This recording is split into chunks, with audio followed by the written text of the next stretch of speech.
Assalamualaikum warahmatullahi wabarakatuh. Perkenalkan, saya Rohmah Gasila Sabana dengan NIM 2420525320026.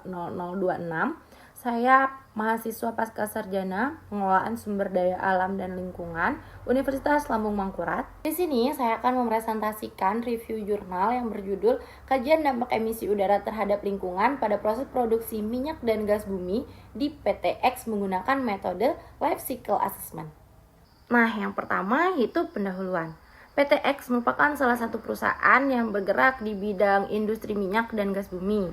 Kegiatan dilakukan PTX yaitu eksplorasi dan produksi minyak dan gas bumi yang mencakup kegiatan pencarian sumber minyak hingga produksi minyak dan gas bumi. Pada Paris Agreement, Indonesia memiliki komitmen untuk menurunkan emisi gas rumah kaca yang dituangkan dalam Nationality Determinant Contribution. Metode yang dilakukan PTX untuk menerapkan produksi bersih yaitu melakukan analisis daur hidup atau Life Cycle Assessment. LCA digunakan untuk mengetahui jumlah energi, biaya, dan dampak lingkungan yang disebabkan oleh tahapan daur hidup. Produk dimulai dari saat pengambilan bahan baku sampai produk itu selesai digunakan oleh konsumen. Selanjutnya yaitu metode penelitian. Analisis LCA ini menggunakan software SIMAPRO dengan pendekatan midpoint. Metode yang digunakan yaitu CMLIE baseline. Untuk database yang digunakan yaitu EcoInvent 3.0 Allocation Cut-off by Classification Unit.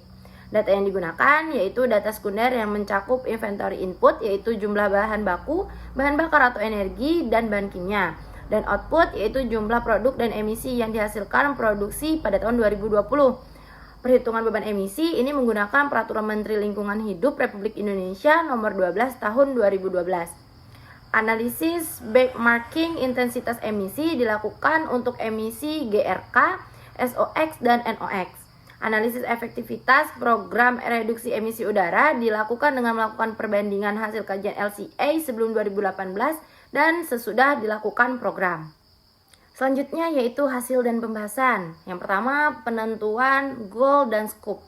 Scope analisis LCA yang digunakan yaitu yang pertama, lingkungan gate-to-gate, pengambilan minyak dan gas bumi dengan wellhead dan produk dikirim kepada konsumen serta pembakaran gas dengan flare. Yang kedua, fungsional unit dalam kajian LCA adalah per 1000 TOE minyak dan gas bumi. Dan yang ketiga, besarnya alokasi persentase produksi minyak bumi 42% dan gas bumi adalah 58%. Nah, yang kedua yaitu Life Cycle Inventory. Data inventory berupa input dan output produksi dari tiap unit. PTX mempunyai 4 stasiun pengumpul yaitu SPA, SPB, SPC, dan SPD. Untuk perhitungan beban emisi bisa dilihat pada tabel. Unit wellhead merupakan penghasil emisi terbesar dengan emisi CO2 yaitu 25011,70 ton per tahun dan CH4 yaitu 254,39 ton per tahun dan N2O yaitu 2 ton per tahun dan NOx yaitu 691,08 ton per tahun dan SOX yaitu 0,184 ton per tahun dan yang terakhir yaitu PM dengan 2,68 ton per tahun. Dan yang ketiga yaitu benchmarking intensitas emisi. Intensitas emisi GRK dan NOx PTX masih berada di peringkat 25%, terbawah baik dalam skala nasional maupun internasional. Untuk yang keempat yaitu Life Cycle Impact Assessment. Untuk hasil karakterisasi metode CMLIE baseline itu bisa dilihat pada tabel. Dampak kategori yang pertama yaitu global warming. Substansi yang berkontribusi terhadap dampak global warming adalah emisi karbon dioksida, metana, dan dinitrogen monoksida. Untuk human toxicity adalah emisi nitrogen oksida. Dan untuk photochemical oxidation adalah emisi metana. Lalu untuk acidification itu adalah emisi nitrogen oksida. Dan yang terakhir eutrophication itu adalah dinitrogen monoksida dan nitrogen oksida. Dan selanjutnya untuk tabel hasil normalisasi bisa kalian lihat pada tabel tersebut. Dan yang kelima yaitu interpretasi hasil LCA penentuan hotspot. Yang A, stasiun pengumpul A, B, dan C. Untuk tabel peringkat unit hotspot dampak acidification SPA, B, dan C bisa kalian lihat pada tabel. Nah, hasil analisis substansi menggunakan software SIMAPRO, emisi NOx merupakan kontributor terhadap dampak acidification yang terjadi di unit kompresor. Selanjutnya yaitu stasiun pengumpul D. Bisa kalian lihat pada tabel peringkat unit hotspot dampak global warming SPD dan persentase kontribusi substansi global warming, intensitas emisi NOx dan GRK yaitu CO2, CH4 dan N2O masih berada di peringkat 25% terbawah baik skala nasional maupun skala dunia. Nah, untuk yang keenam yaitu analisis efektivitas program reduksi emisi udara. Bisa kalian lihat pada tabel perbandingan nilai dampak pada tahun 2018 dan tahun 2020. Penurunan pada dampak yang terjadi dan tidak ada peningkatan dampak. Hal ini terbukti bahwa program reduksi emisi yang diimplementasikan telah efektif untuk menurunkan dampak lingkungan yang terjadi. Yang ketujuh yaitu analisis rekomendasi perbaikan stasiun pengumpul A, B, dan C. Mengganti diesel engine menjadi gas engine. Keuntungan pemakaian gas bumi sebagai bahan bakar yaitu ketersediaannya yang melimpah, murah, nilai oktan yang lebih tinggi, dan menghasilkan emisi gas rumah kaca yang rendah di antara bahan bakar fosil lainnya. Emisi CO2, SOx, dan PM juga mengalami penurunan apabila dilakukan penggantian diesel engine menjadi gas engine. Lalu yang kedua yaitu non-selective catalytic reduction.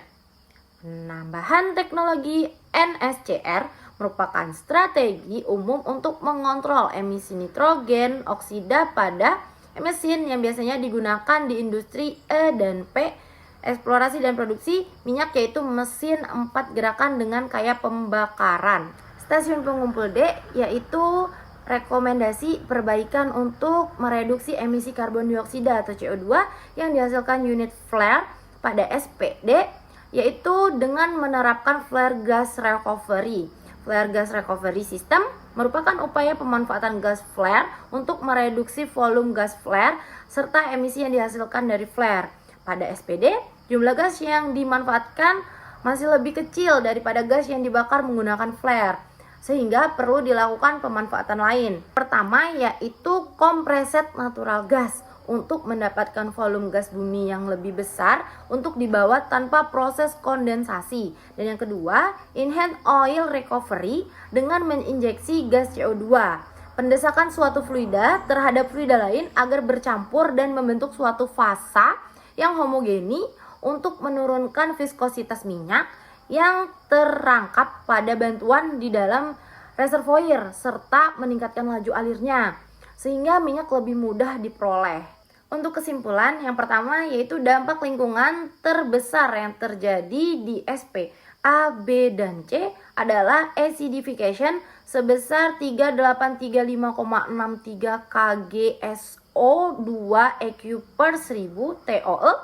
Sedangkan di SPD, dampak terbesar merupakan global warming sebesar 1,69 kali 104 kg CO2 EQ per 1000 TOE. Untuk yang kedua, yaitu perbaikan yang direkomendasikan untuk mengurangi dampak acidification yaitu dengan mengganti diesel engine menjadi gas engine dan pemasangan non-selective catalytic reduction atau NCSR. Dan yang ketiga yaitu untuk mengurangi dampak global warming yaitu dengan memanfaatkan gas flare menjadi compressed natural gas dan melakukan enhanced oil recovery menggunakan teknologi carbon capture separation untuk menangkap gas CO2. Mungkin itu saja yang dapat saya presentasikan. Salah hilap saya mohon maaf. Saya akhiri. Wassalamualaikum warahmatullahi wabarakatuh. Terima kasih.